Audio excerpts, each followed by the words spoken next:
This is Dr. Dungy. Thanks for taking a few minutes to watch my video about hip replacement and the frequently asked questions I get about the surgical procedure.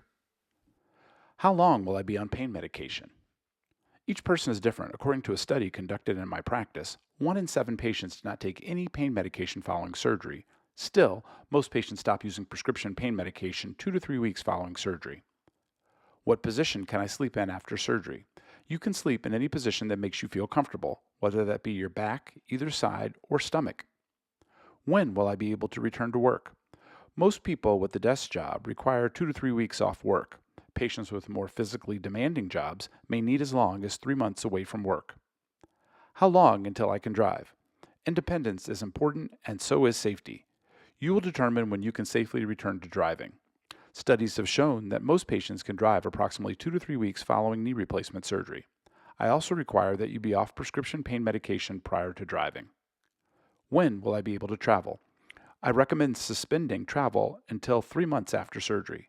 The risk of getting a blood clot or other medical complications is higher immediately following surgery. How long will I have to go to physical therapy? Each person will differ in their recovery. For most people, formal physical therapy will last 4 to 8 weeks. Can I use crutches or a cane instead of a walker? I prefer my patients use a walker because the body mechanics are more normal with a walker than with cane or crutches. How long will I be on a walker as an assistive device? Approximately half of my patients come to their 2-week postoperative visit without a walker. Those still using a walker tend to wean off within 3 to 6 weeks after surgery. Will I get an ice machine? Ice machines reduce swelling, which aids in early joint mobility and pain reduction. Some of you may be fortunate enough to already have one. If not, one will be provided for you by the facility on the day of your surgery. How long until I can swim? Your wound should not be submerged underwater for at least 3 weeks following surgery. However, you can get your wound wet in the shower with soap and water the day after surgery. What are the expectations regarding healing? Within the first month or two after surgery, most people feel relatively pain-free. However, it takes approximately 10 to 12 months to fully heal from the injury caused by surgery. Your soft tissues heal at a rate of approximately 10% per month. Will the hospital or the ambulatory surgery center provide me with a front wheel walker? Yes.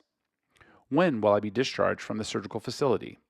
If hospitalization is required for your surgery, you will most likely go home the next morning. If your surgery is at the ambulatory surgery center, you will most likely go home 1 to 2 hours after surgery.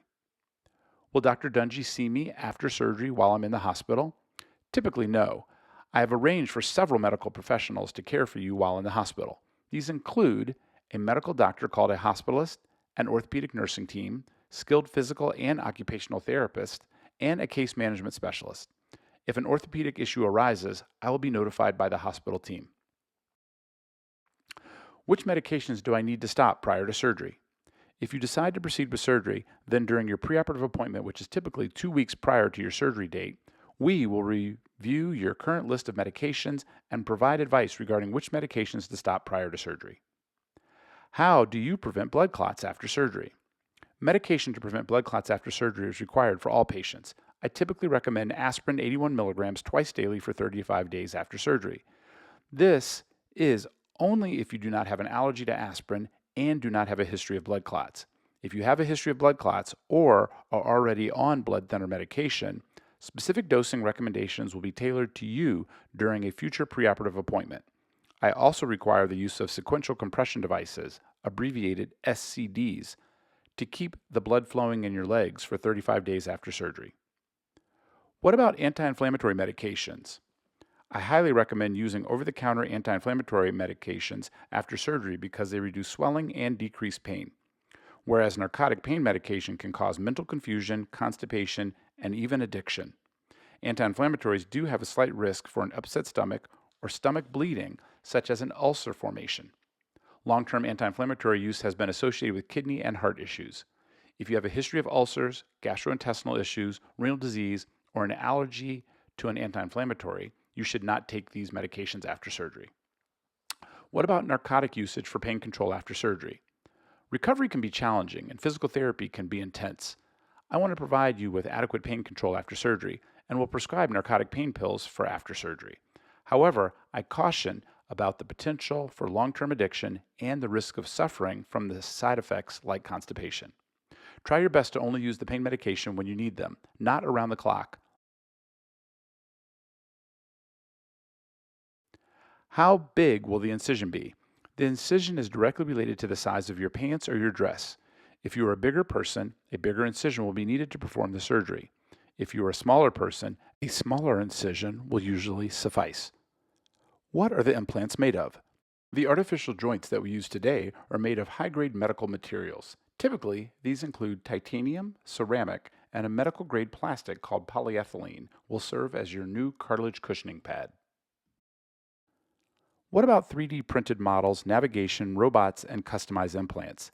These concepts will most likely play a role in the future of orthopedic surgery. However, I, like most surgeons, am waiting for an improvement in outcomes for patients prior to fully adopting these technologies. Is my anesthesiologist in network, and when will I meet him or her? Currently, everyone we use throughout the surgical process is in network. You will meet the anesthesiologist the day of surgery. The anesthesiologist will have reviewed your records before they meet you. Clarifying questions regarding your health may be asked of you by the preoperative nurse and the anesthesiologist. Anterior versus posterior approach. 6-week and long-term outcomes such as strength, endurance, and dislocation rates are the same for anterior and posterior approaches to hip replacement.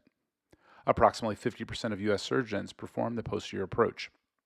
I perform the posterior approach because there are less surgical complications, more specifically less blood loss and no risk for a permanently numb thigh. The most important factor for both the patient and surgeon is achieving a great outcome. Surgeons should be experienced and comfortable doing the approach that they have been trained to do well. Both approaches allow full weight on your leg after surgery. Do you cut through muscles? The posterior approach splits along the fibers of a muscle while keeping the muscle fibers in continuity. Smaller hip tendons will be released from the bone and then repaired. Similarly, the anterior approach divides between muscles and releases a small tendon from the bone. What about unequal leg lengths? Studies have shown that the average arthritic hip shortens the leg approximately 8 millimeters because the cartilage has worn away. This is about equal to a stack of 5 pennies. Often your brain has adjusted to this subtle difference over a long period of time because the joint usually wears out over time. After surgery, many patients feel like their operative leg is longer. However, after about 3 months, your brain recalibrates to the new length as being normal. How about dental cleaning before and after surgery? Some dental procedures can be very invasive, and the human mouth is full of bacteria. Therefore, you must address any dental issues before proceeding with major joint replacement surgery. If you do not, you are risking infection and possibly even amputation. Historically, surgeons and dentists used to recommend pre-medicating before any dental procedures after your joint replacement. However, this is falling out of favor. Now it's time for a knowledge review.